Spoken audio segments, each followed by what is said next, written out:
Renato had it all squared away in his head. He would kill the Emperor. Isengrim III had begun well, but he had gone mad. He was trying to invoke the lost gods by means of dark, blasphemous rituals. That was a secret. But the victims had spoken to Renato. The ghosts had spoken. No. No anger. Renato could not afford anger. It was empowering the crystal in his sword. That made him stronger, but it clouded his mind.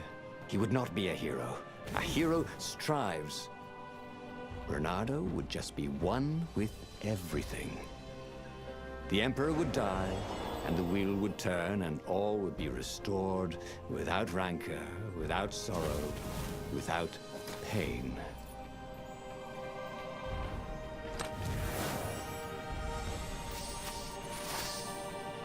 He felt like Tarzan.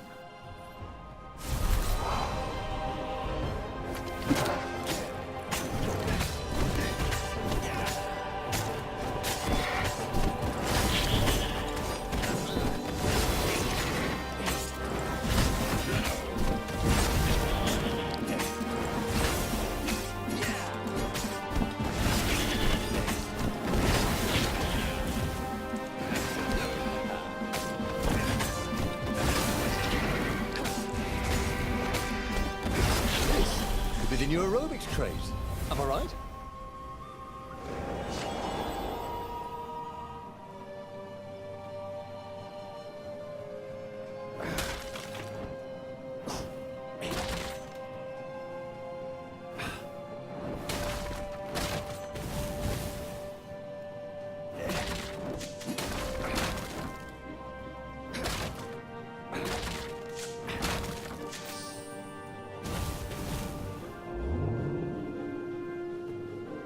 Good thing Renato didn't have vertigo.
Claw on him.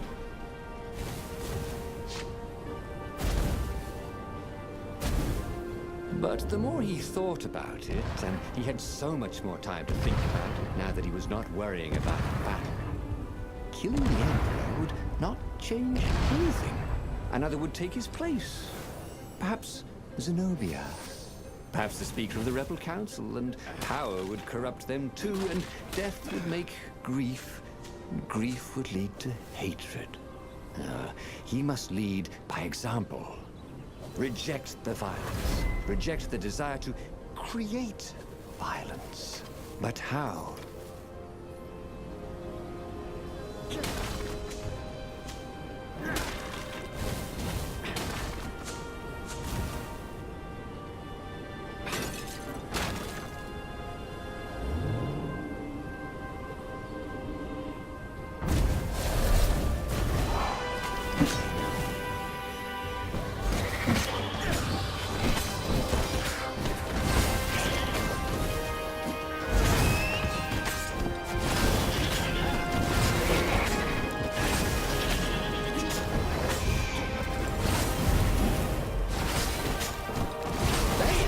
Welcome to Earth.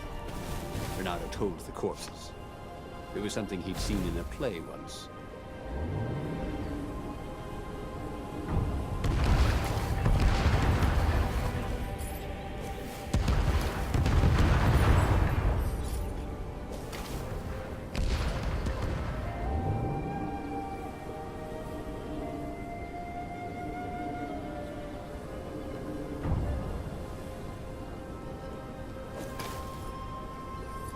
Soon he'd confront the Emperor. Funny that this whole war had come about because the Emperor feared death. And now it was coming for him. There was some sort of lesson there, wasn't there?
Finally, he came to the Emperor's ship.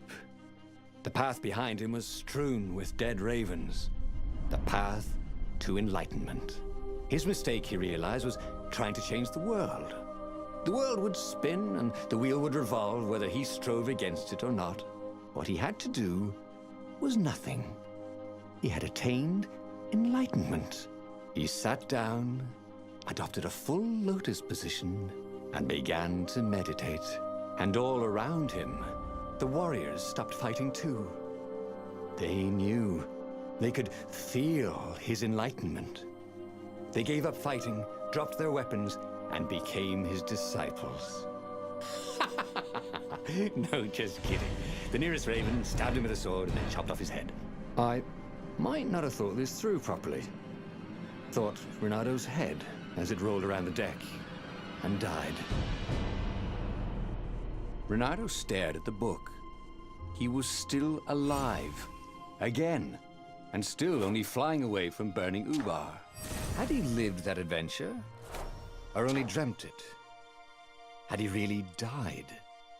It felt so real, not like a dream at all. And he'd lost again. Oh, he hated that. But he had made different choices. And he'd lost in a different way. It was the book, wasn't it? Oracles showed you your destiny. But this was showing him different ways he could die miserably. Thanks a bunch, book, he thought. But these were destinies that he did not have to fulfill. But he'd learn another true thing. The Iblis Stone was evil. It would try to corrupt anyone who used it.